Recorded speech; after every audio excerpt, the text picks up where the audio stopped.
The Steinway grand piano sits abandoned in the corner of the Fitzgerald ballroom like a beautiful corpse. Elena Castellano watches it from across the room, champagne flute frozen halfway to her lips, as 200 of Chicago's wealthiest donors swirl around her in designer gowns and tailored tuxedos. The charity gala celebrating her company's $10 million donation should feel like a triumph. Instead, the empty piano bench makes her chest constrict with a familiar ache she thought she had buried 3 years ago. The ballroom glitters with old money and new ambition. Crystal chandeliers cast prismatic light across marble floors that reflect the careful choreography of wealth. Women in dresses costing more than most monthly salaries lean close to exchange gossip, while their companions discuss market movements and political donations. Elena stands at the epicenter of this manufactured elegance, 38 years old and untouchable, in a midnight blue Valentino gown that cost $18,000. Her dark hair is swept into a flawless chignon. Diamond earrings inherited from her grandmother catch the light with each precise turn of her head. She is the youngest CEO in Castellano Pharmaceuticals' 70-year history. Forbes featured her last month under the headline, "The Ice Queen Who Saved a Dynasty." The article detailed how she rescued her family's company from near bankruptcy, slashing costs, restructuring divisions, and delivering 3 consecutive years of record profits. What the article didn't mention was the price she paid, the relationships sacrificed, the dreams deferred, the music that died with Daniel. "Elena, darling, you look positively glacial." Margaret Ashford materializes beside her, 70 years old and sharp as a scalpel in Chanel. The board member has known Elena since childhood, watched her transform from a girl who played Chopin at family gatherings into a woman who treats emotions like liabilities to be minimized. "Are you going to stand here radiating frost all evening, or will you actually mingle with the people writing checks to your foundation?" Elena forces her corporate smile into place, the one that appears genuine in photographs but never reaches her eyes. Just appreciating the turnout. 200 donors at $5,000 per plate. That's another $1 million for pediatric cancer research. Always calculating. Margaret's tone carries equal parts admiration and concern. "Daniel wouldn't have wanted you to become this." The name lands like a fist to the sternum. Elena's grip tightens on her champagne flute until her knuckles go white. Daniel has been dead for 3 years. What he would or wouldn't want is irrelevant to current reality. Margaret opens her mouth to respond, but the microphone feedback cuts through conversation like a knife. Stephen Chen, the foundation's director, takes the stage with practiced ease. Elena watches him smile at the crowd, watches wealthy donors lean forward with polite attention, watches the carefully orchestrated performance of charitable concern that will generate tax deductions and social capital. "Ladies and gentlemen, thank you for joining us tonight." Stephen's voice fades into background noise as Elena's attention drifts back to the piano. 3 years ago, this same ballroom hosted a different gala.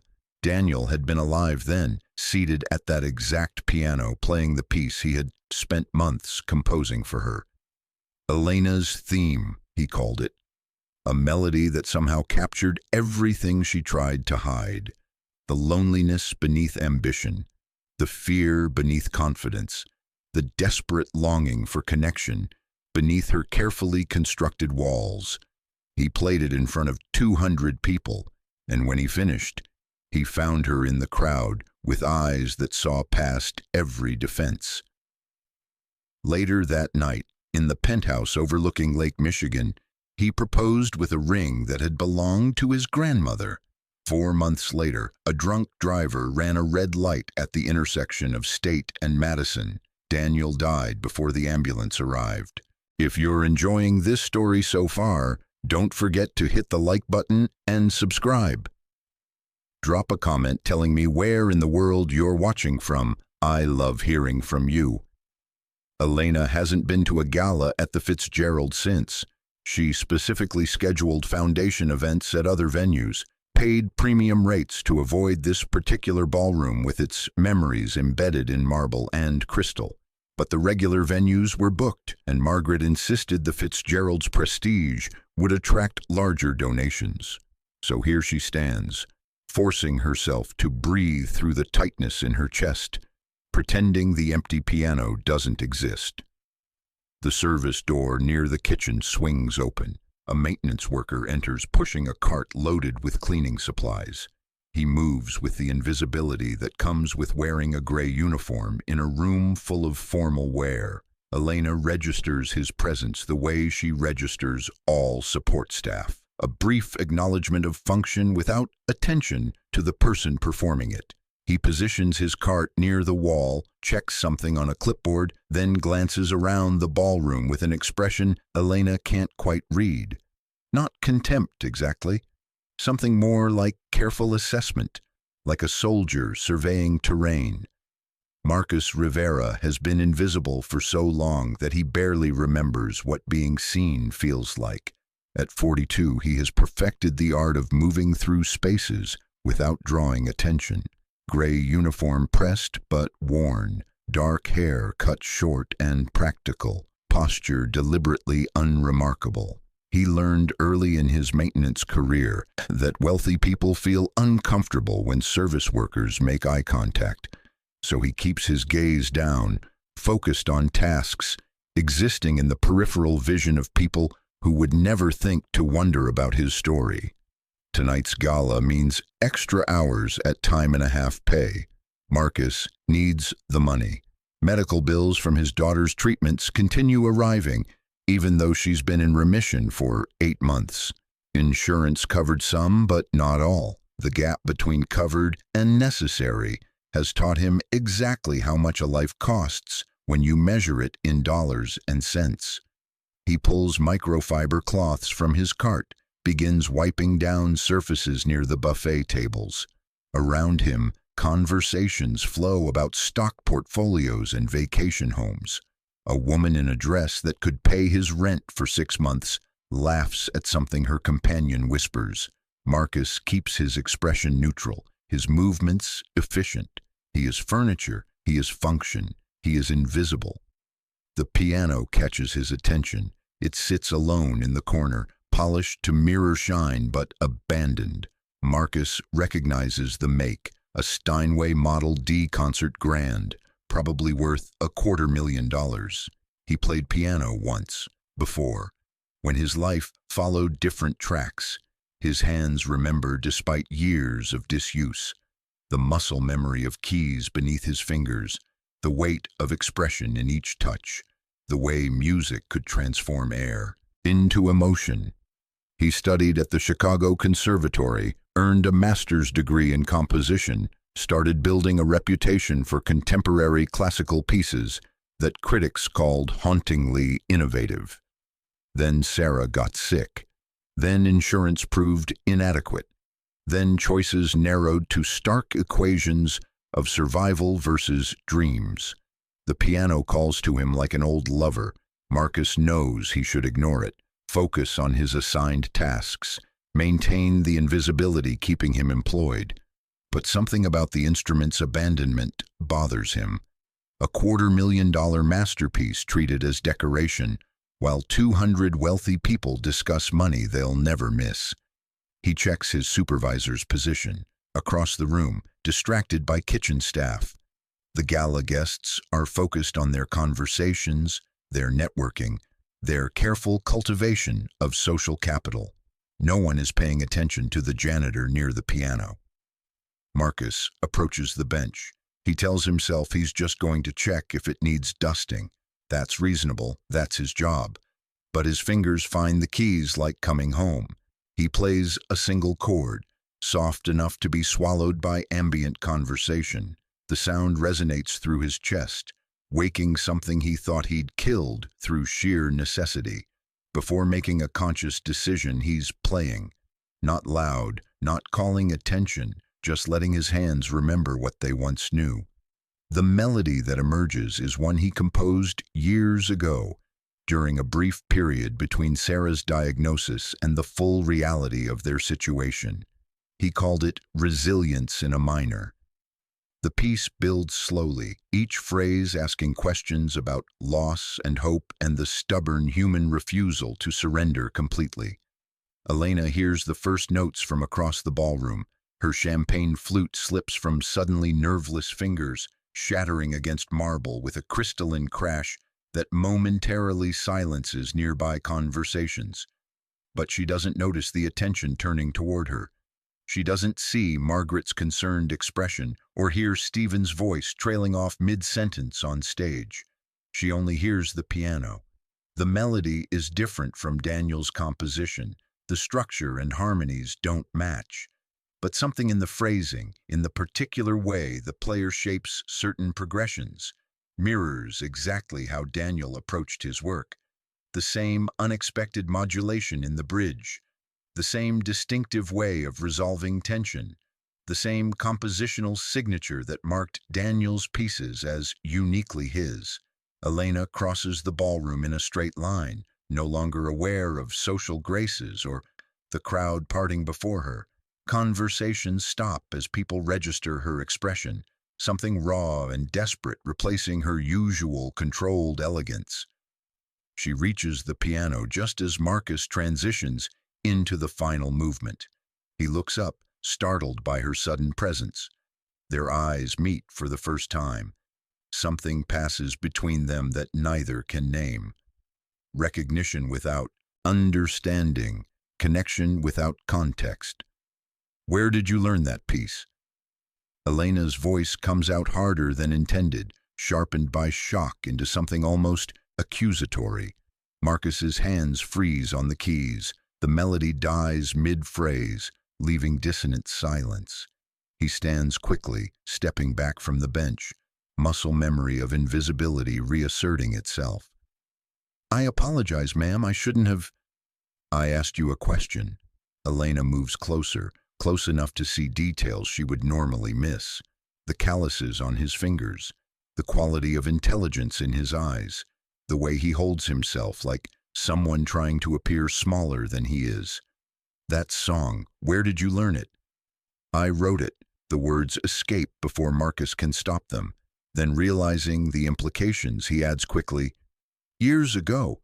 It's nothing, just something You wrote it." Elena stares at him with an intensity that makes Marcus want to step back further. "You're a composer." I'm not anymore." Marcus glances toward his supervisor, who is now watching the exchange with confusion and the beginning of alarm. "I need to get back to work." That modulation in the bridge. Elena's voice cracks slightly. She seems unaware of the 200 people now watching this scene unfold. "The way you resolve tension by moving to the relative major before returning to the minor key, that's exactly how—" She stops, physically unable to finish the sentence. Marcus sees the pain in her face clearly now. Whatever this is about, it's cutting her open in real time. Against every instinct of self-preservation, he finds himself asking, who wrote?" "My fiancé." Elena's composure fractures completely. "Daniel Reeves. He was a composer. He died 3 years ago. And that technique you just used, that specific approach to harmonic progression, was his signature. I've never heard anyone else use it that way.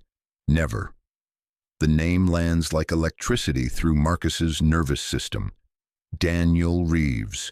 He knew Daniel. They studied together at the conservatory, shared late-night conversations about music theory and the impossible dream of making art pay bills. Daniel was brilliantly talented and naively optimistic about the music world's brutal economics. Marcus remembers being jealous of that optimism, of Daniel's trust fund allowing him to compose without worrying about rent. "I knew him." Marcus speaks carefully, aware of the supervisor approaching and Elena's tears threatening to spill over. We studied at the conservatory together. Daniel he was exceptional. I'm sorry for your loss. You knew Daniel. Elena's voice drops to something almost inaudible. You studied with him. The supervisor arrives before Marcus can respond. Mr. Rivera, is there a problem here? The emphasis on his name is pointed, a reminder of hierarchies being violated. No problem. Marcus begins moving back toward his cart, but Elena catches his arm. The touch shocks them both. Elena hasn't initiated physical contact with anyone except during formal business handshakes in 3 years. Marcus hasn't been touched by someone from Elena's world with anything except dismissiveness since he put on this uniform. Wait! Elena's grip tightens. She turns to the supervisor with the authority of someone accustomed to getting what she wants. I need to speak with this man, privately now. The supervisor looks bewildered but recognizes power when it commands him. Of course, Ms. Castellano, I can arrange the terrace. Elena's already moving, still holding Marcus's arm, pulling him through the crowd that parts before her like water. Behind them, the gala dissolves into stunned whispers. Stephen Chen stands frozen on stage. Margaret Ashford watches with an expression of cautious hope. They emerge onto the terrace overlooking the Chicago skyline. November wind cuts through formal wear and gray uniform alike. The city spreads below them, lights marking the geography of wealth and poverty, success and struggle, visibility and invisibility. Elena releases Marcus's arm and turns to face him fully. In the light spilling from the ballroom, he can see she's beautiful in the way money and grief combine to create something untouchable. She can see he's exhausted in the way poverty and loss combine to create something harder than steel. Tell me about Daniel. Elena's voice shakes.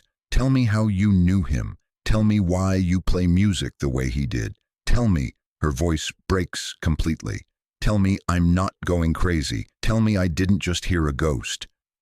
Marcus looks at this woman who commands empires and weeps over melodies. He thinks about his daughter sleeping in their small apartment on the south side. He thinks about the medical bills and the maintenance job and the music he killed to keep Sarah alive. He thinks about Daniel Reeves, who had everything and never understood how fragile everything could be. I'll tell you, he says quietly, but I need to know why it matters, why you're standing here on a freezing terrace with your company's janitor instead of in there with 200 people who write checks. Elena wraps her arms around herself against the cold. She's crying openly now, tears cutting tracks through expensive makeup. Because that song you played, the way you played it, that was the first time in 3 years I've felt anything except empty, and I need to understand why. The Chicago wind carries their words away into darkness. Below them, the city continues its endless motion. Inside, the gala attempts to resume, but everyone keeps glancing toward the terrace, where the CEO and the janitor stand talking like the gap between their worlds doesn't exist at all. Marcus makes a decision, against all logic and self-preservation, against every lesson learned from years of being invisible. He decides to be seen. Daniel was my best friend at the conservatory, he begins, before everything fell apart, before I had to choose between music and survival. He used to say I was the better composer, but he was the better performer. We pushed each other, challenged each other, taught each other techniques we developed independently. That modulation you recognized, we both stumbled onto it the same week, working on separate pieces. We thought we'd invented something revolutionary. He pauses, watching Elena absorb this information. She's stopped crying, but her mascara has created dark shadows beneath her eyes, making her look more human than her usual polished perfection. What happened? She asks. Why did you stop composing? Why are you... She gestures at his uniform, unable to complete the sentence without acknowledging the vast distance between what he was and what he is. My daughter got sick. Marcus's voice remains steady, but Elena sees the cost of that steadiness in the tightness around his eyes. Leukemia, she was 7. Insurance covered some treatments, but not all. I had to make choices, music or medicine, dreams or survival. Some decisions aren't really decisions at all. Elena understands those choices differently than she did 5 minutes ago. She spent 3 years believing her grief was unique, that no one else carried wounds this deep. But standing before her is a man who had to kill his dreams deliberately, consciously, to save his daughter's life. Her loss was sudden and violent. His was slow and calculated. She's not sure which is worse. Is she? Elena can't finish the question. In remission, 8 months now. Marcus's face transforms briefly with something approaching joy. Sarah, she's 10. She wants to be a doctor when she grows up. She doesn't remember much from the worst years, which is probably a blessing, but she knows I used to make music. She sometimes asks why I stopped playing. What do you tell her? That some things matter more than other things, that keeping her alive mattered most. He looks directly at Elena, and she sees the same grief she carries reflected in different key. But I didn't tell her about the music I hear in my head every day that will never exist anywhere except there. I didn't tell her that some nights I dream I'm still composing, and waking up feels like dying again. The confession hangs between them, raw and undefended.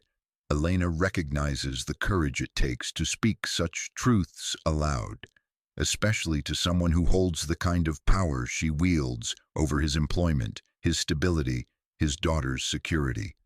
I'm not going crazy, she says softly. Am I? That really was Daniel's technique, his approach, his musical signature. You're not going crazy, Marcus confirms. We influenced each other profoundly. Sometimes I can't remember which ideas were mine and which were his. We talked about collaborating someday, creating pieces that blended our styles completely. We never did. He got successful and I got sick, and life happened. Elena presses her palms against the terrace railing. The cold metal grounds her in present reality. He never told me about you. In 3 years together, he never mentioned a collaborator from the conservatory, a best friend who shaped his work. People forget about failures. There's no bitterness in Marcus's voice, just observation. When you leave the world that matters, you stop mattering to the people still in it. Daniel probably tried to remember me at first, but I stopped answering calls, stopped attending events, stopped existing in any context where we might interact. Eventually, I'm sure I just became someone he used to know. It's easier that way, for everyone. The truth of this cuts Elena with unexpected precision. How many people had she erased from her life after Daniel's death? Friends who reminded her of happiness she couldn't access anymore. Family members whose concern felt like an obligation. She had constructed walls of professional success to avoid the messy humanity of grief and connection. She had become the ice queen not through cruelty, but through systematic elimination of everything that made her vulnerable. She looks at Marcus Rivera, the invisible janitor who carries an entire musical legacy in hands that now clean toilets and empty trash cans. She sees herself reflected in him. Both of them killed something vital to survive. Both of them buried their truest selves beneath what circumstances demanded. Both of them stand on this terrace carrying losses that shaped them into people they never intended to become. Play it again, Elena says suddenly. The piece you were playing, finish it, please. Marcus glances back toward the ballroom, where his supervisor surely waits with consequences for this unauthorized absence, where 200 wealthy donors certainly wonder about the CEO's breakdown, where his employment hangs on maintaining appropriate boundaries between his world and hers. I could lose my job, he says carefully. You won't. Elena's voice carries the certainty of someone accustomed to bending reality to her will. I'll make sure you won't. Please, I need to hear how it ends. They return to the ballroom together, CEO and janitor walking side by side like equals. The crowd parts again, but this time the whispers carry different undertones. Confusion giving way to curiosity, judgment suspended by the naked grief on Elena's face, and the quiet dignity in Marcus's bearing. Marcus sits at the piano again. His hands find the keys. This time he doesn't play softly. This time he plays like someone who has been silent for 7 years and finally remembers his voice. The music fills the Fitzgerald ballroom the way it was meant to be filled, with art instead of obligation, passion instead of performance, truth instead of transaction. Marcus plays resilience in a minor from beginning to end, and every person in the room stops pretending they're not deeply affected. Elena stands beside the piano, tears streaming freely, no longer caring about makeup or image or the Ice Queen reputation she spent 3 years building. She hears Daniel in every phrase, but she also hears Marcus, the friend Daniel never mentioned, the collaborator whose influence shaped the music she loved, the ghost who haunts her fiancé's legacy without recognition or reward.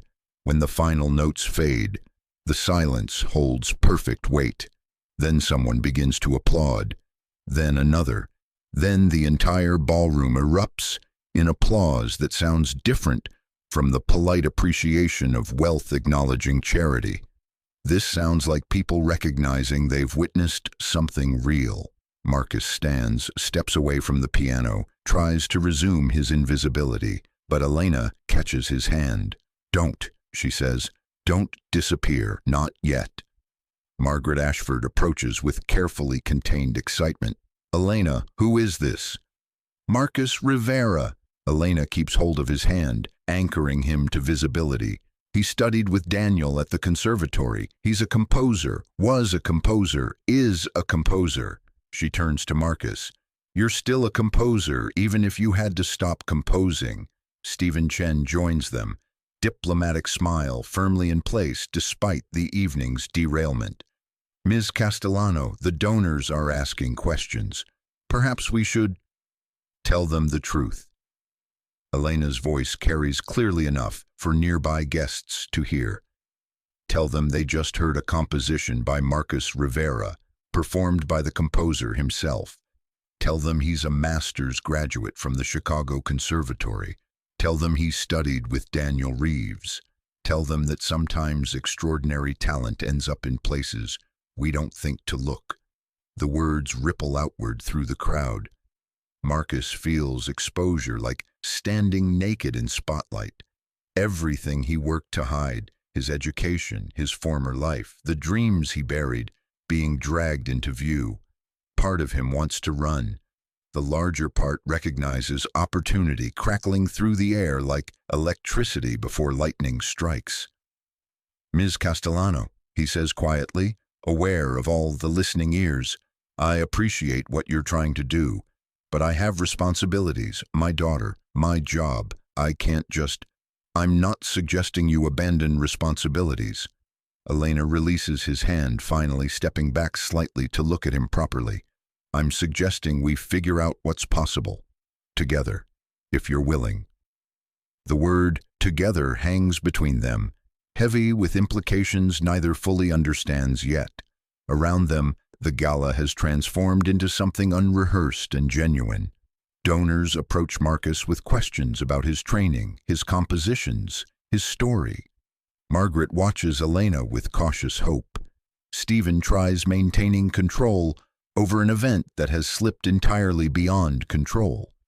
Marcus thinks about Sarah waiting at home with the neighbor who stays with her during his evening shifts. He thinks about the medical bills and the maintenance job and the music he gave up. He thinks about Daniel Reeves, who had everything and never knew how lucky he was. He thinks about Elena Castellano, who has everything and recognizes exactly how empty everything can be. "I'm willing," he says finally. "I don't know what that means yet, but I'm willing to find out." Elena nods once, sharp and decisive. The CEO reasserted herself. "Good. We'll talk more tomorrow. Come to my office at Castellano Pharmaceuticals at 2 o'clock. We'll discuss options." "I have work." "I'll arrange coverage." Elena's already pulling out her phone, typing rapidly.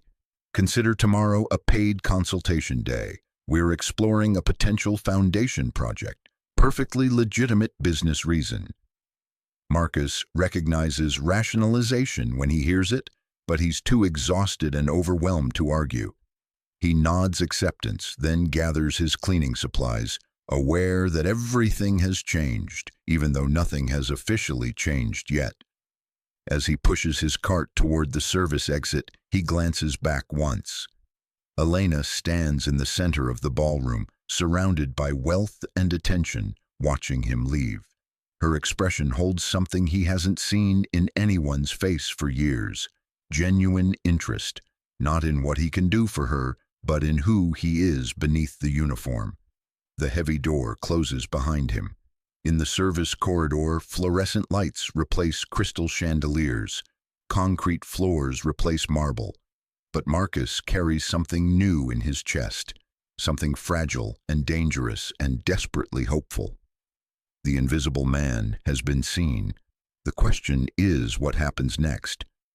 Marcus arrives at Castellano Pharmaceuticals 15 minutes early, a habit formed from years of service work, where being late means being replaced. The building rises 47 stories above Michigan Avenue, glass and steel reflecting November clouds with the indifferent beauty of expensive architecture. He stands on the sidewalk for a full minute, staring up at the tower that represents everything he used to dream about, before dreams became luxuries he couldn't afford. The lobby is intimidating by design. Marble floors polished to mirror shine. A waterfall feature cascading down one wall with engineered precision. Security guards in suits that cost more than Marcus earns in a month. He approaches the reception desk in his cleanest khakis and a button-down shirt Sarah ironed for him this morning, insisting her daddy look professional and handsome for his important meeting. The receptionist examines him with the particular suspicion reserved for people who don't immediately register as belonging. "Can I help you?" "Marcus Rivera. I have a 2 o'clock appointment with Ms. Castellano." Her fingers fly across her keyboard, expression shifting from suspicious to confused to carefully neutral. "Of course, 37th floor. Executive reception will be expecting you." The elevator ride takes 40 seconds. Marcus watches the numbers climb, each floor representing distance from the world he inhabits. Ground level, maintenance offices, loading docks, the infrastructure keeping buildings functional. 20th floor, middle management, the people who execute decisions made above them.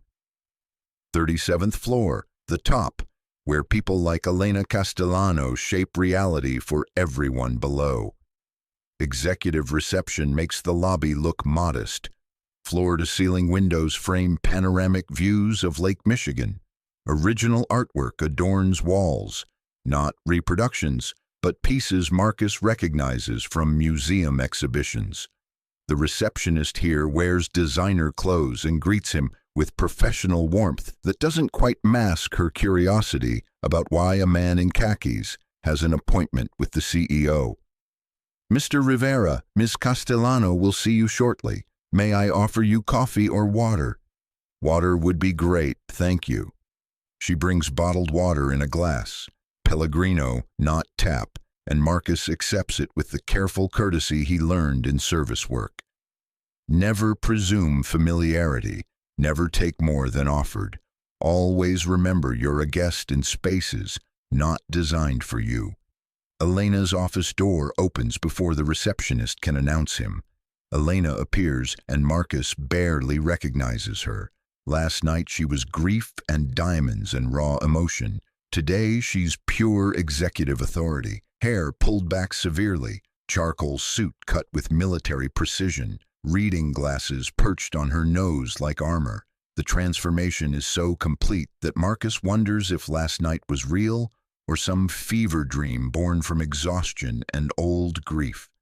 "Mr. Rivera, thank you for coming." Her voice carries professional distance, but her eyes hold something warmer. She steps aside, gesturing to him into her office. "Please, come in." The office is enormous, larger than Marcus's entire apartment. Windows on 2 walls provide views that make Chicago look like a model city, beautiful and manageable from this height. The furniture is expensive but not ostentatious. A massive desk bearing multiple monitors, leather chairs arranged around a glass coffee table, bookshelves lined with pharmaceutical texts, and business strategy volumes. What catches Marcus's attention is the piano.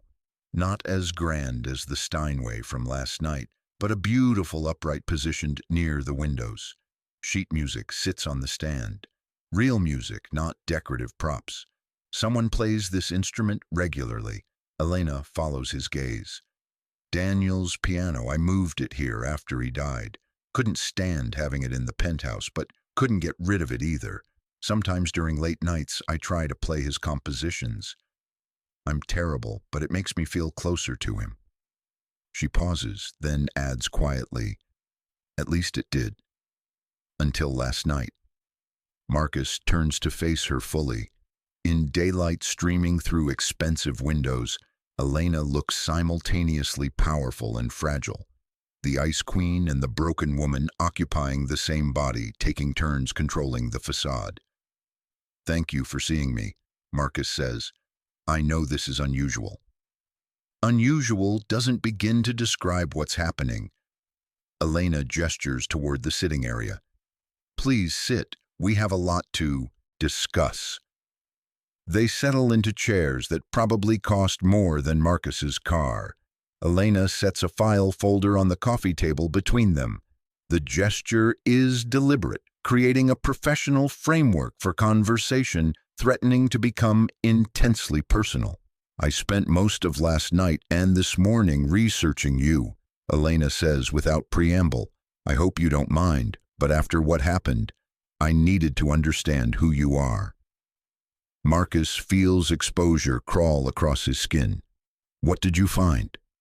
Marcus Anthony Rivera, master of music and composition from the Chicago's Conservatory, graduated with highest honors 7 years ago, published 3 compositions in peer-reviewed journals, received commissions from 2 chamber orchestras, won the Whitman Prize for Contemporary Classical Composition. You were on track for a significant career. Critics called you hauntingly innovative. Then you disappeared completely from the music world.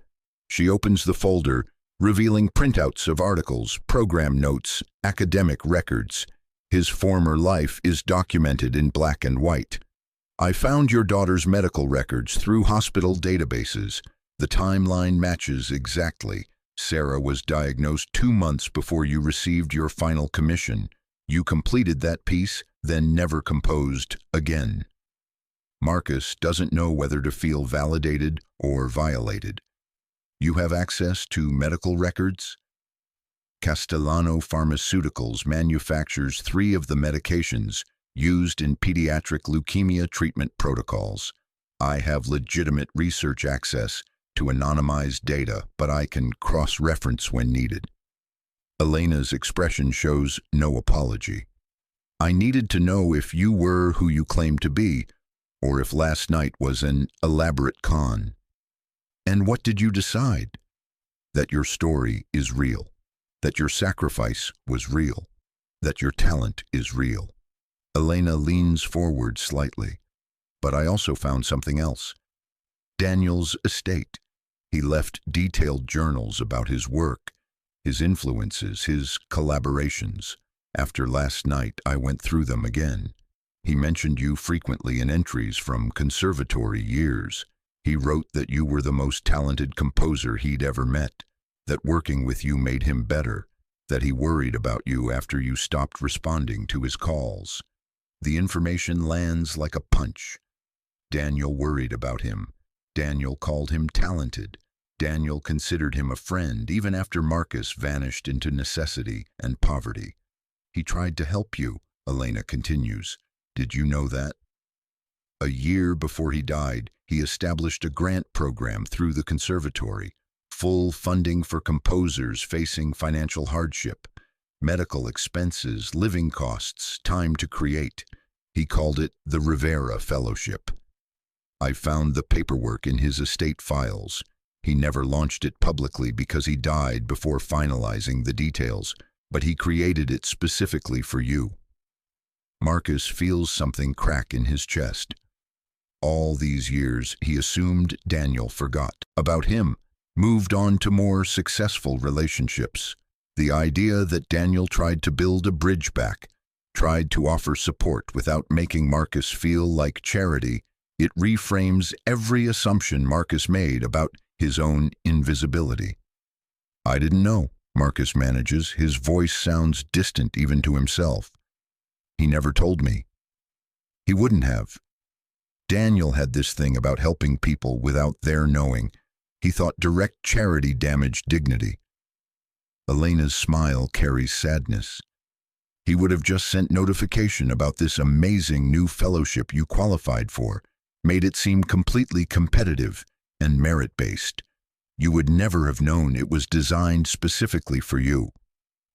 They sit in silence while Marcus processes this revelation.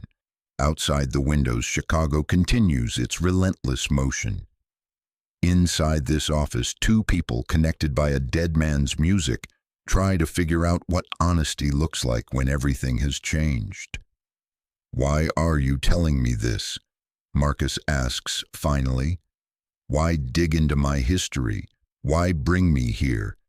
You could have let last night be a strange evening and moved on. Elena removes her reading glasses, sets them carefully on the table. Without them, her face looks younger, more vulnerable. Because I recognized something in you last night. You're carrying the same thing I am. This weight of having to kill part of yourself to survive, of having to choose between who you are and what circumstances demand. She stands, moves to the windows overlooking the lake. Marcus watches her silhouette against light. This woman who commands pharmaceutical empires and can't play her dead fiancé's piano without breaking.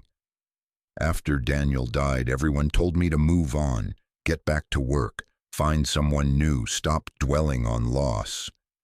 Elena's voice remains steady, but Marcus hears the cost of that steadiness. So I did.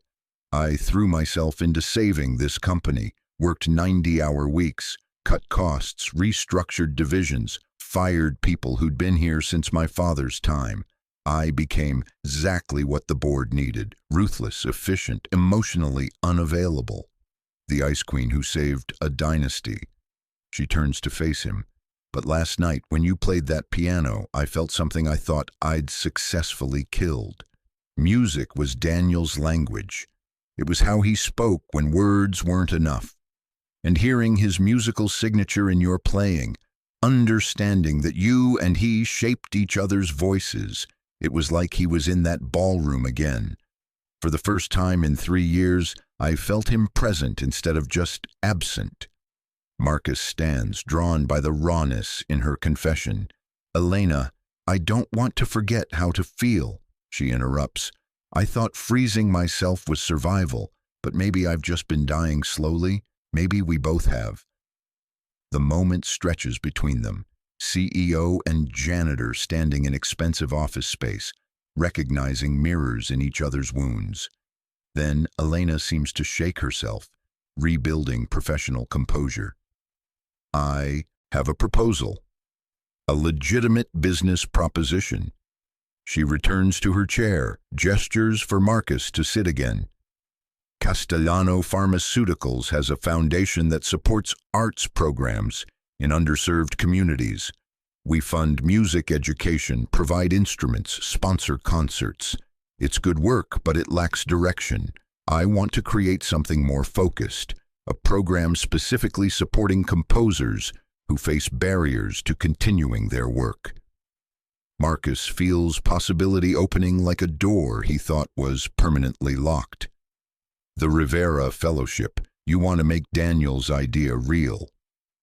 Yes, but I need someone who understands both the artistic side and the practical challenges. Someone who's lived the reality of having to choose between art and survival.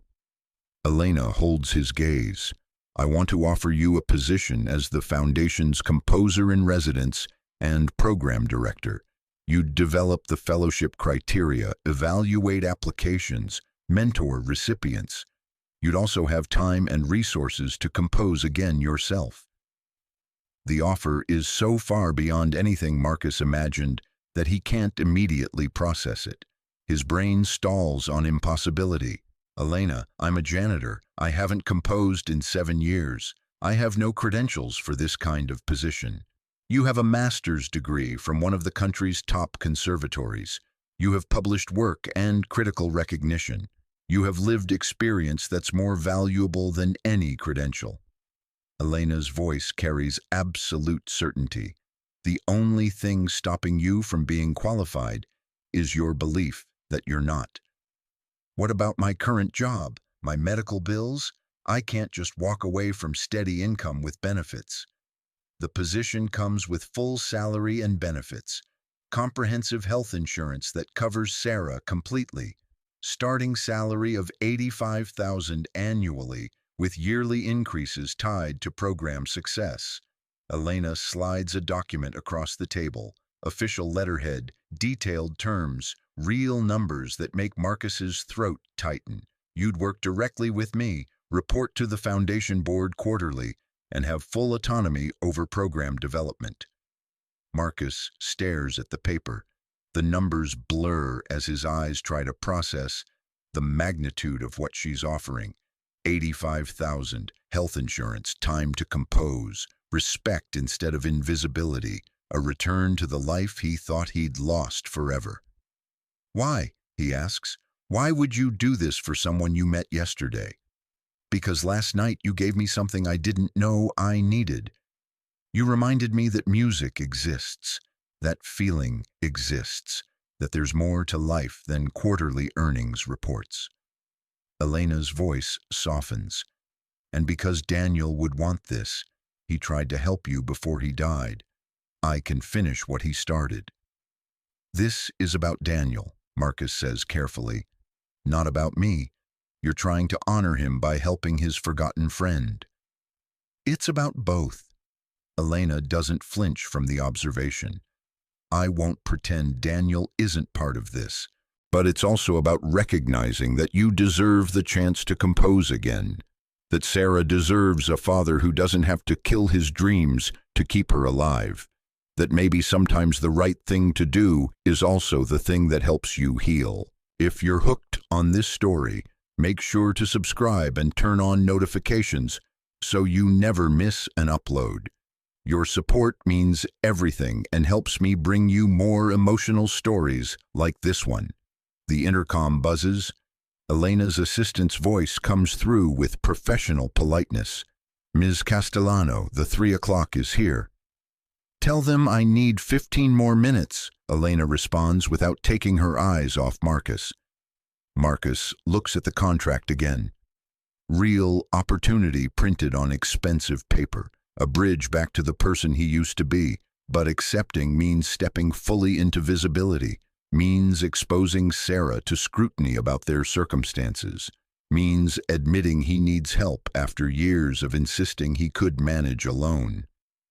I need to think about this, he says finally. Talk to Sarah. Make sure it's right for both of us. Of course. Take whatever time you need. Elena stands, extends her hand formally. But Marcus, I hope you'll say yes, not for Daniel's memory, not for my guilt, but because you deserve the chance to be seen for who you really are. Marcus shakes her hand. The touch carries electricity he remembers from last night's terrace, connection sparking across the gap between their worlds. He leaves Castellano Pharmaceuticals with a contract in his bag and questions spiraling through his mind. Sarah waits in their apartment, homework spread across the kitchen table. At 10, she's learned to be independent beyond her years. She makes herself snacks, completes assignments without supervision, entertains herself during the hours between school and Marcus's return home. But when he walks in carrying the weight of impossible choices, she looks up with the uncanny perception children develop when they've survived trauma. "Something happened," she says. Not a question, an observation. Marcus sits across from her, moving notebooks aside to create space. "Something big happened. I need to talk to you about it." He tells her about the gala, about Elena, about Daniel and the music and the memories, about the job offer and what it would mean. Sarah listens with the seriousness she's learned from medical appointments, where doctors speak to her like an adult because childhood cancer doesn't allow for baby talk. When he finishes, Sarah asks the only question that matters to her. "Would we have to move? Would I have to change schools?" "No, we could stay here.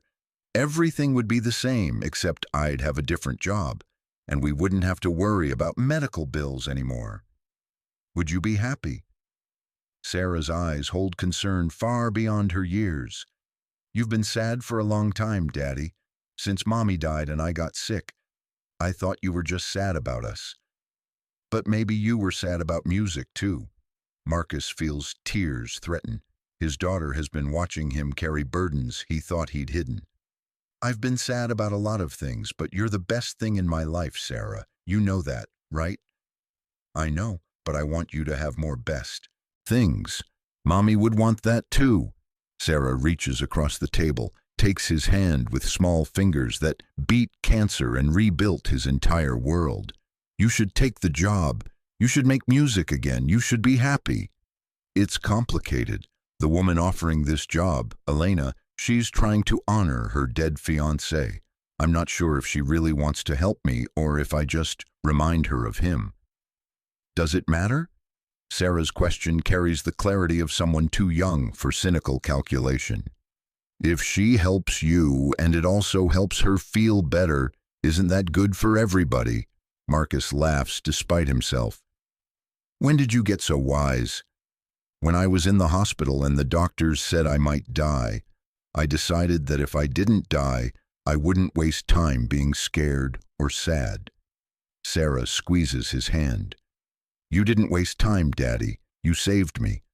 But now I'm saved, so maybe you should save yourself too." That evening, Marcus composes for the first time in 7 years. He sits at the keyboard Sarah convinced him to keep despite having no time to play, and lets his hands remember. The music that emerges is raw and uncertain, like learning to walk after years in bed. But it's real. It exists outside his head for the first time since Sarah's diagnosis. He writes Elena an email accepting the position. Then he deletes it and rewrites it 3 times before sending a version that sounds professional instead of desperate. Her response comes within 10 minutes, even though it's past 9 at night, and she should be home rather than monitoring work email. "Excellent news. We'll formalize paperwork this week. Looking forward to working together." The brevity surprises him until he remembers that Elena Castellano didn't build a pharmaceutical empire by wasting words. He imagines her in a penthouse somewhere overlooking the lake, alone with Daniel's ghost and her own carefully controlled grief. His first official day arrives with the particular anxiety of crossing thresholds. Marcus wears clothes Sarah helped him pick out, slacks and a button-down that split the difference between janitor and executive. Elena's assistant meets him in the lobby, escorting him to an office 2 floors below Elena's. Not executive territory, but far from service corridors. A space designed for serious work by people who matter. The office holds a desk, comfortable chairs, and along one wall, a full keyboard setup with recording equipment. Professional grade, the kind Marcus used to dream about during conservatory years. A card sits propped on the desk in Elena's handwriting. For composition, no excuses. E.E. Over the following weeks, a rhythm develops. Marcus spends mornings developing fellowship criteria, afternoons reviewing applicant materials, evenings composing. Elena meets with him twice weekly, ostensibly to discuss foundation business, but conversations drift into territory neither planned. They talk about Daniel, about Sarah, about the music that shaped both their lives. They talk about loneliness and loss and the strange mathematics of grief, where time passing doesn't diminish absence so much as teach you to carry it differently. Marcus brings Sarah to the office one Saturday when childcare falls through. Elena finds them in the conference room, Sarah drawing while Marcus works on fellowship applications.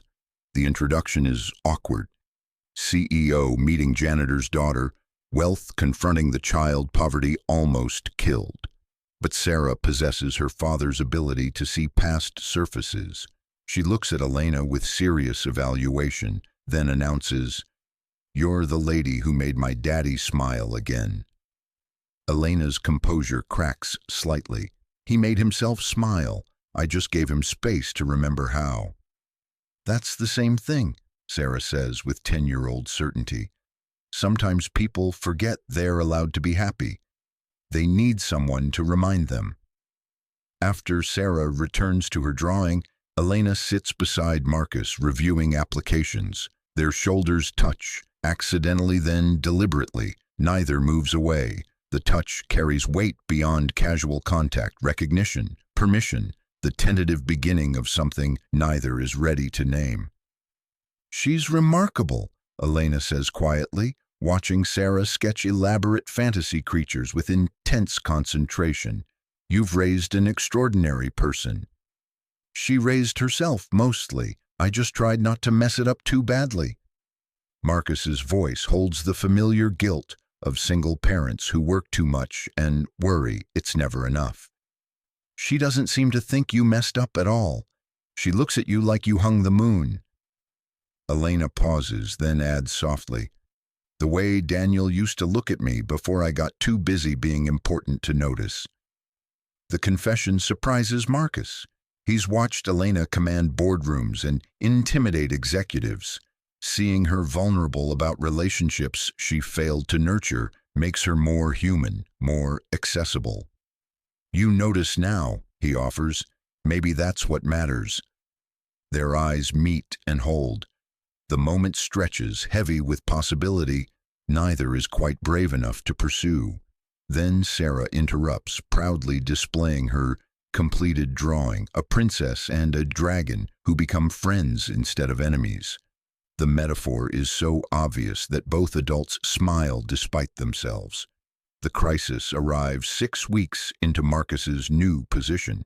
Harrison Blake, the venture capitalist who tried removing Elena during last quarter's board meeting, launches a new attack. This time his weapon is Marcus himself.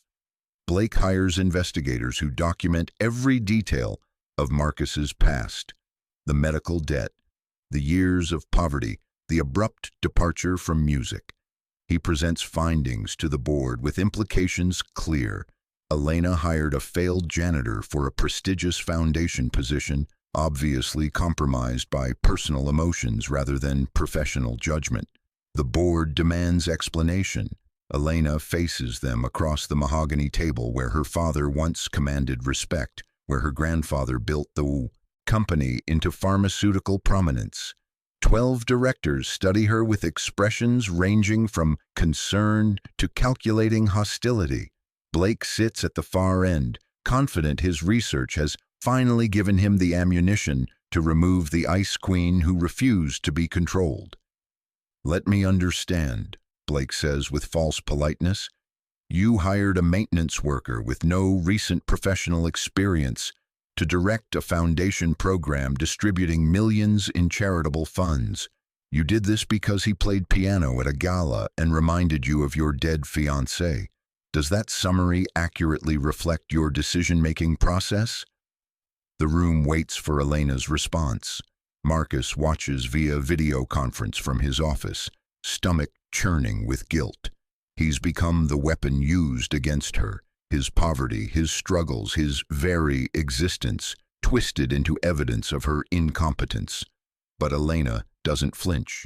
She stands, moves to the presentation screen, and brings up Marcus's credentials, his conservatory records, his published compositions, his critical recognition. Then she shows something else, the fellowship applications that have flooded in since the program launched. 300 composers from underserved communities requesting support. Stories of talent buried under poverty, illness, discrimination, circumstances that have nothing to do with ability and everything to do with access. Marcus Rivera isn't a failed janitor, Elena says clearly. He's a master's-trained composer who sacrificed his career to save his daughter's life. He spent 7 years working jobs that paid medical bills instead of pursuing art. When I met him, he was invisible, not because he lacked talent, but because our society makes brilliant people invisible when they're poor. She advances the slides. In 6 weeks, Marcus has built a fellowship program that's generated national attention. NPR did a feature story. The Tribune wrote an editorial praising our commitment to supporting artists from all backgrounds. Application quality is extraordinary because word spread in communities that usually don't have access to institutional support. Marcus knows how to reach these people because he was one of these people. Blake interrupts. Emotional narratives don't justify. I'm not finished. Elena's voice cuts like surgical steel. You want to question my judgment? Question this. Marcus Rivera has already identified 12 fellowship recipients. I've heard their work. Some of them are more talented than composers receiving traditional, institutional support. One of them, a 19-year-old from the South Side whose mother cleans offices, just won a national composition competition. She wrote in her application that she almost didn't apply until she read about Marcus's story and realized people like her could access programs like ours. The board members shift in their seats. Elena has reframed the narrative from poor judgment to visionary leadership. She's made Marcus's poverty into proof of concept rather than disqualification. You're right that I hired him partly because of personal connection, Elena continues. That connection made me look past assumptions about where talent lives and who deserves opportunities. If that's a failure of judgment, then I'll own it. But the results speak for themselves. This program is doing exactly what it should, finding extraordinary people in ordinary circumstances and giving them chances they've earned but couldn't access. Margaret Ashford speaks up, her voice carrying decades of board experience. The question isn't whether Mr. Rivera is qualified. Clearly, he is. The question is whether Elena allowed personal feelings to cloud professional judgment. If this program succeeds, does it matter what motivated its creation? The debate continues for another hour, but Elena's defense has shifted the ground. By the meeting's end, the board votes to continue the program with quarterly reviews. Blake's motion for her removal fails again, this time more decisively. As directors file out, several approach Elena privately to express support. They recognize leadership when they see it, even when it comes wrapped in unconventional choices. Marcus watches the entire proceeding from his office, heart pounding. When Elena finally returns to her floor, he's waiting by her door. She looks exhausted but triumphant, professional armor still in place, but starting to crack. You didn't have to defend me like that, Marcus says. You could have cut me loose, protected yourself. I wasn't defending you. I was defending the truth. Elena unlocks her office, gestures him inside. Everything I said about your qualifications and the program's success is factual. Blake tried to weaponize your poverty. I just refuse to pretend poverty disqualifies talent. They stand in her office as afternoon light slants through windows, casting long shadows across expensive carpet. The professional distance they've carefully maintained suddenly feels unsustainable. Too much has happened. Too much has been risked. Elena, Marcus begins, then stops, unsure how to articulate what he's feeling. Gratitude and attraction and fear all tangled together. She steps closer, close enough that he can smell her perfume, see the exhaustion in her eyes, feel the heat radiating from her body. "I need to tell you something," she says quietly. "Something I probably shouldn't say given our professional relationship, but I'm tired of pretending." "What?" "I'm falling for you." The words come out raw and undefended. "Not because you remind me of Daniel, not because of guilt or grief or some need to resurrect the past. You're nothing like Daniel, actually. You're quieter, more careful, less naively optimistic about the world. But you see me, the real me, not the ice queen or the CEO or the grieving fiancé. You see past all of it to whoever I actually am underneath, and you don't seem disappointed by what you find." Marcus's breath catches. "Elena, I'm falling for you too. But I don't want to be your rebound. I don't want to be the consolation prize because you can't have Daniel back." "You're not." She takes his hand, interlacing their fingers. "Daniel was my past. A beautiful past I'll always treasure, but you're—" She pauses, searching for words. "Your possibility. Your proof that maybe I don't have to choose between success and feeling human. That maybe I can have both if I'm brave enough to try." The kiss happens slowly, a gradual closing of distance that gives both of them time to retreat if they want. Neither retreats. When their lips finally meet, the touch carries 3 years of grief and 7 years of sacrifice and 6 weeks of careful circling. It's tentative and hungry and terrifying all at once. They break apart after a moment that feels both endless and too brief. Elena laughs shakily. "That was probably inappropriate given that I'm technically your boss." "Extremely inappropriate," Marcus agrees, smiling. "We should definitely establish clearer professional boundaries." "Absolutely, starting tomorrow." They kiss again, less tentative this time. The city spreads below them, indifferent to the collision of two worlds happening 37 floors above the street.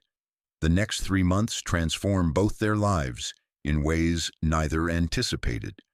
Marcus's fellowship program launches officially with a gala celebrating its first 12 recipients. The event draws national media attention, not because of celebrity attendees or expensive venues, but because the composers themselves represent something unprecedented. A former homeless veteran, a single mother working 3 jobs, a transgender teenager rejected by conservative family, an immigrant whose credentials weren't recognized in America, people whose talent was buried under circumstances that had nothing to do with their ability to create beauty. Marcus conducts the premiere of his first new composition in 7 years. The piece is called Resilience Variations, building on the melody Elena first heard him play. Critics call it devastatingly honest and a masterwork of survival transformed into art. But what matters most to Marcus is Sarah sitting in the front row beside Elena, both of them crying during the final movement's triumphant resolution. Elena's transformation is quieter but equally profound. She restructures her schedule to leave work by 6:30 most evenings. She attends Sarah's school concerts and soccer games. She learns to cook simple meals instead of ordering from expensive restaurants. The board notices her effectiveness hasn't diminished. If anything, having a life outside work makes her more focused during business hours. Their relationship develops gradually, public for anyone who cares to notice, but not announced or performed. They're simply 2 people who found each other through grief and music and the stubborn refusal to accept that circumstances define destiny. Sarah becomes the bridge between Marcus's old life and new. She keeps him grounded in reality when foundation work feels abstract. She reminds Elena that family isn't about bloodlines or obligations, but about showing up consistently with love. But peace never lasts forever. 7 months into the fellowship program's operation, a recipient named James Chen attempts suicide. He's a brilliant 23-year-old composer whose abusive childhood left psychological scars deeper than anyone realized. The fellowship gave him resources and time to create, but couldn't heal wounds requiring professional therapeutic intervention. James survives, but the incident triggers a board investigation. Did the program adequately vet recipients' mental health? Did Marcus provide sufficient oversight and support? Should fellowship funds include mandatory counseling services? Harrison Blake seizes the opportunity to attack again, this time with more legitimate ammunition. The program expanded too quickly, he argues. Marcus lacks credentials to support vulnerable artists. Elena's emotional investment clouded her judgment about necessary safeguards. The criticism cuts deep because it contains truth. Marcus lies awake nights wondering if he missed warning signs, if his own experience with Sarah's medical crisis made him too focused on physical health, while ignoring psychological fragility. Elena drowns in guilt, replaying decisions that seemed reasonable at the time, but failed someone who needed more than money and opportunity. They sit together in Elena's penthouse on a Friday night, while Sarah sleeps in the guest room that's become her second bedroom. Rain streaks the floor-to-ceiling windows overlooking Lake Michigan. The city glitters below them, beautiful and indifferent to human suffering. Maybe Blake is right, Marcus says quietly. Maybe I'm not qualified for this. I'm a composer, not a therapist or social worker. I don't know how to help people dealing with the kind of trauma James survived. None of us knew how severe his situation was. He hid it deliberately. You can't blame yourself for not seeing what he actively concealed.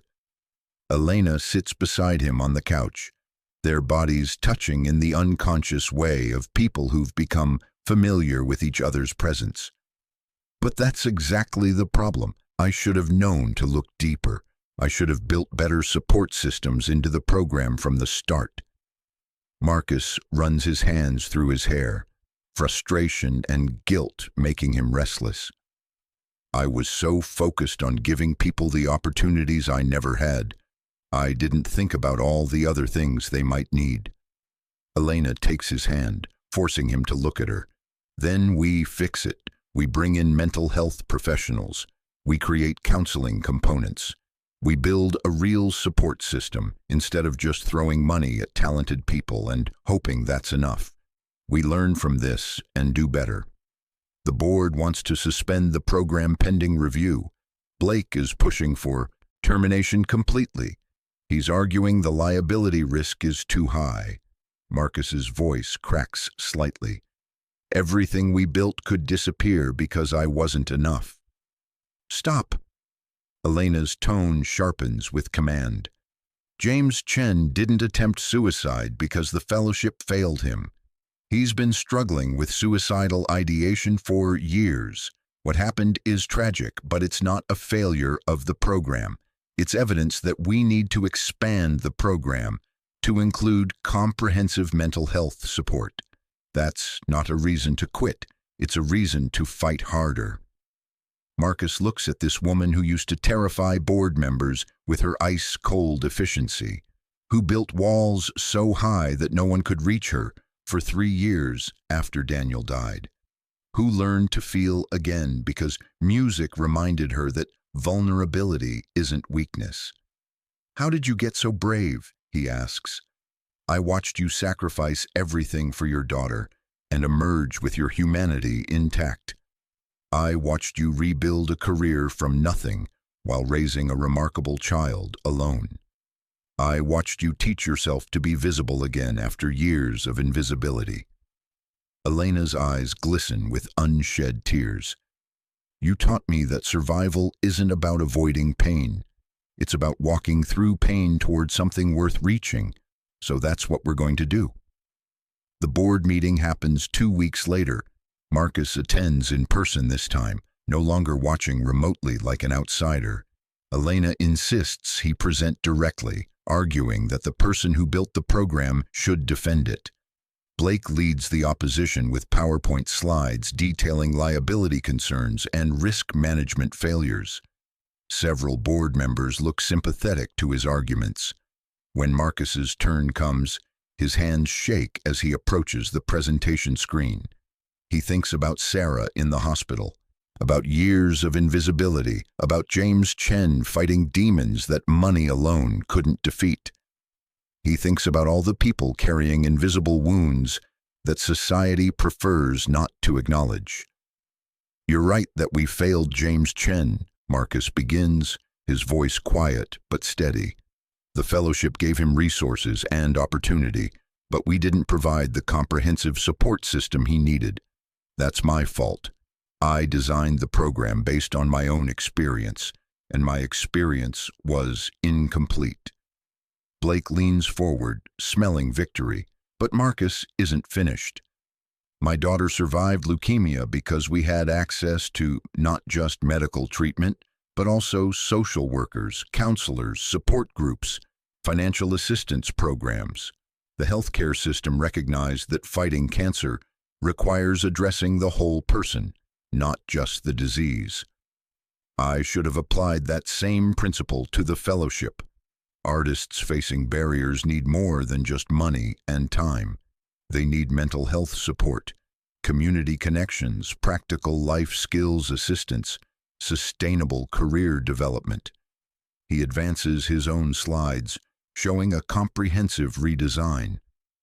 Partnership with the Chicago Institute of Mental Health, mandatory wellness check-ins with trained counselors, peer support groups connecting fellows across cohorts, extended program timeline allowing for deeper intervention and support.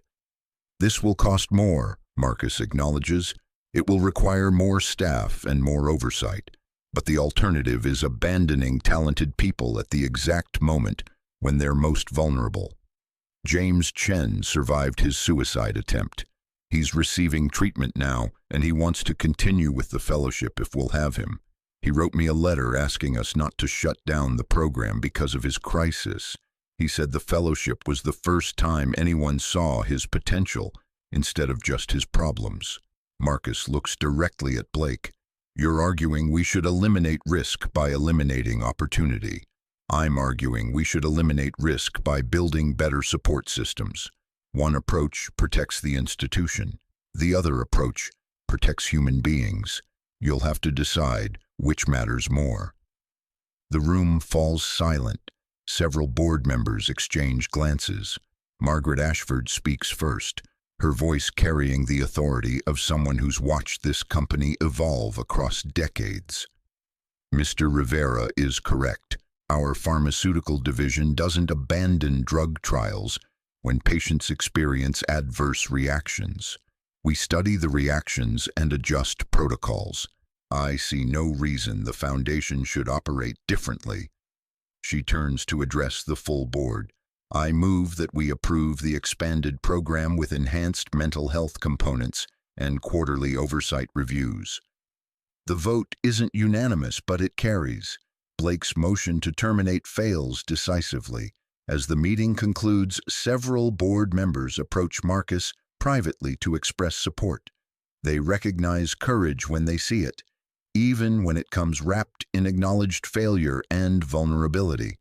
Elena finds Marcus on the building's roof terrace afterward. He's standing at the railing, looking out over Chicago as afternoon shifts toward evening. The autumn air carries the first real bite of approaching winter. "You did it," she says, joining him at the railing. "You saved the program. We did it. You taught me how to fight for what matters." Marcus turns to face her fully. 3 years ago, I would have accepted termination quietly, would have told myself it was inevitable, that people like me don't get to build programs that change lives.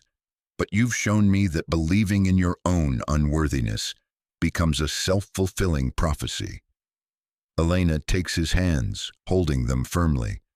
I spent 3 years believing I had to choose between professional success and personal happiness. That vulnerability was weakness and feeling was failure. You taught me that the opposite is true, that being willing to feel everything, grief and joy and fear and hope, is what makes us human, what makes us worthy of the lives we're living. The moment stretches between them, heavy with everything they've survived separately and together. Then Marcus reaches into his pocket and pulls out a small box. Elena's breath catches. "This isn't what you think," Marcus says quickly, seeing her expression. "I mean, it is what you think, but not exactly. Just let me explain." He opens the box to reveal a simple ring, not a diamond solitaire, but a band carved with musical notation. Elena recognizes the melody immediately. Resilience in a minor, the piece she first heard him play at the gala that changed both their lives. "I'm not proposing marriage," Marcus says carefully. "Not yet. We're still figuring out how to be together. Sarah still needs stability, and you still have board members watching for any excuse to question your judgment. But I wanted you to know that I see a future with you. Not because you remind me of some past I lost, and not because you represent some fantasy life I thought I could never have. Because you're you. Because you see me. Because we make each other braver." Tears streak down Elena's face, destroying expensive makeup she no longer cares about. "It's beautiful. The melody is perfect." There's an inscription inside. Marcus removes the ring from the box, tilts it so she can read the engraving. 2 movements, 1 symphony. Elena's sob emerges half laugh, half cry. "That's the cheesiest thing I've ever heard." "I know, Sarah helped me come up with it. She said it sounded romantic." Marcus smiles, vulnerable and hopeful. "Will you wear it? Not as an engagement ring, but as a promise that we're building something together, that neither of us has to carry our grief alone anymore." Elena holds out her hand. Marcus slides the ring onto her right hand, not the traditional engagement position, but something uniquely theirs. It fits perfectly, the musical notation catching light as she moves her fingers. "Yes," she whispers, "to building something together, to learning how to feel again, to whatever comes next." They kiss on the terrace as Chicago spreads below them. 2 people who lost everything and found each other in the wreckage. 2 movements learning to become 1 symphony. 6 months later, the fellowship program hosts its first annual showcase. 24 composers present new works, each piece carrying stories of barriers overcome and dreams resurrected. James Chen performs a composition about survival and recovery that leaves no dry eye in the auditorium. The transgender teenager, rejected by family debuts, a piece celebrating chosen family and unconditional love. The immigrant whose credentials weren't recognized conducts an orchestra, playing music that blends her heritage with contemporary classical traditions. Marcus watches from backstage, holding Sarah's hand while Elena delivers opening remarks. His daughter has grown tall enough to reach his shoulder now. She whispers, "Daddy, are you going to marry Elena?" "Probably, eventually, when the time is right for all of us." Marcus squeezes her hand. "How would you feel about that?" Sarah considers seriously. "I think Mommy would like her. I think Mommy would be happy you're not sad anymore. And I think Elena needs us as much as we need her." The wisdom of children who've survived trauma. Marcus feels gratitude so intense it almost hurts. For Sarah's remission holding strong for 2 years now. For Elena's love that arrived unexpected and transformative. For music that gave him language when words failed. For second chances that come disguised as tragedy until you learn to see the gifts hidden in loss. Elena finishes her speech and introduces Marcus as the evening's featured composer. He walks on stage to applause that still surprises him, takes his position at the piano that once represented everything he'd sacrificed, and plays a new composition called Sarah's Song, dedicated to the daughter who saved him by letting him save her. The melody builds slowly, each phrase asking questions about sacrifice and love and the impossible mathematics of parenthood. How do you measure what you lose against what you gain? How do you calculate the cost of survival? The music doesn't provide answers because there are no answers. Only the stubborn human refusal to surrender completely, the choice to keep moving forward even when the way ahead is unclear. In the third row, Elena cries openly. Around her, fellowship recipients cry too. They recognize the language of survival when they hear it, the dialect of people who faced impossible choices and somehow emerged intact, enough to create beauty from wreckage. When the final notes fade, the standing ovation lasts 5 minutes. But Marcus barely notices. His eyes find Sarah in the wings, giving him 2 thumbs up with the fierce pride only children can muster. His eyes find Elena in the audience, touching the ring on her right hand, mouthing words he can read across the distance. I love you. After the showcase ends and attendees filter toward the reception, Marcus finds a quiet moment alone in the empty auditorium. He thinks about Daniel Reeves, whose death created the chain of events leading here, whose musical signature lives on in compositions by 2 people who loved him differently. Daniel's ghost no longer haunts these spaces.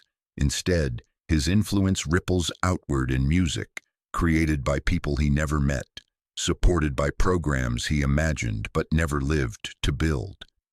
Thank you, Marcus whispers to the empty room, to Daniel's memory, to the universe that takes everything away and sometimes, mysteriously, gives unexpected gifts in return. Elena finds him there. She doesn't ask what he's thinking. She just takes his hand and leads him toward the reception where their community waits. Fellows and staff and board members who learned that supporting art means supporting artists as whole human beings. Sarah runs ahead, eager to tell everyone about her father's performance. They walk together through hallways that once separated CEO from janitor, wealth from poverty, visibility from invisibility. Those barriers exist only if you believe in them. Marcus learned that truth through the woman who saw him when he was invisible. Elena learned it through the man who taught her that feeling everything is the only way to feel anything. The reception sparkles with conversation and music and laughter, real connection instead of performed networking. Margaret Ashford corners Marcus to tell him the board voted unanimously to expand the fellowship program nationally. Harrison Blake resigned his position last month, unable to accept that unconventional approaches could yield measurable success. As midnight approaches and guests begin departing, Elena, Marcus, and Sarah find themselves alone in the emptying venue. Sarah has fallen asleep in an auditorium seat, exhausted by excitement. Marcus lifts her carefully, her head resting against his shoulder, in the complete trust of children who know they're safe. "Take her to the car," Elena says softly. "I'll meet you there." But Marcus pauses, shifting Sarah's weight to free one arm. He extends his hand to Elena. "Walk with us." They move through the building together, the composer who stopped composing, the CEO who stopped feeling, the child who survived cancer, 3 people who should never have intersected, whose lives followed completely different trajectories until grief and music and stubborn hope drew them into the same orbit. In the parking garage, Marcus settles Sarah into her car seat. She murmurs sleepily about Daddy's beautiful music and falls back into dreams. Elena watches with an expression Marcus has learned to read, longing mixed with wonder, as if she still can't quite believe she's part of this improvised family. "I love you," Marcus says, not for the first time, but it still carries weight, still means everything. "I love you too." Elena steps close, rising on her toes to kiss him softly. Both of you, all of this. The life we're building from pieces that shouldn't fit together but somehow do. They drive through Chicago's midnight streets toward Elena's penthouse, which has gradually transformed into a space for 3 instead of 1. Sarah's drawings cover the refrigerator. Marcus's sheet music occupies the piano that once belonged to Daniel. The spare bedroom holds a bed for Sarah and shelves displaying her growing book collection. Tomorrow, Marcus will return to the foundation office to review applications for the program's 2nd year. Elena will attend board meetings and make decisions affecting thousands of employees. Sarah will go to school and tell her friends about her father's concert. The ordinary rhythms of life will continue. But tonight, they're together in the space between who they were and who they're becoming. The janitor and the CEO and the child who reminds them both that survival is not the same as living, that sometimes the people who save you are the ones you'd never think to notice. Marcus carries Sarah upstairs while she sleeps against his shoulder. Elena follows, turning off lights and locking doors against a world that once felt overwhelming but now feels manageable with help. They tuck Sarah into bed, her stuffed elephant from her mother clutched against her chest. They stand together in the doorway, watching her breathe in the peaceful rhythm of dreamless sleep. "Thank you," Elena whispers, "for teaching me how to do this, how to be part of something bigger than myself." "Thank you for seeing me when I was invisible," Marcus replies. "For believing I was worth more than circumstances suggested." They close the door softly and move toward their own bedroom, toward the life they're learning to build together. 2 movements learning to become one symphony, different melodies that somehow harmonize into something neither could create alone. Outside the windows, Chicago glows with a million stories of survival and struggle, loss and hope, endings and unexpected beginnings.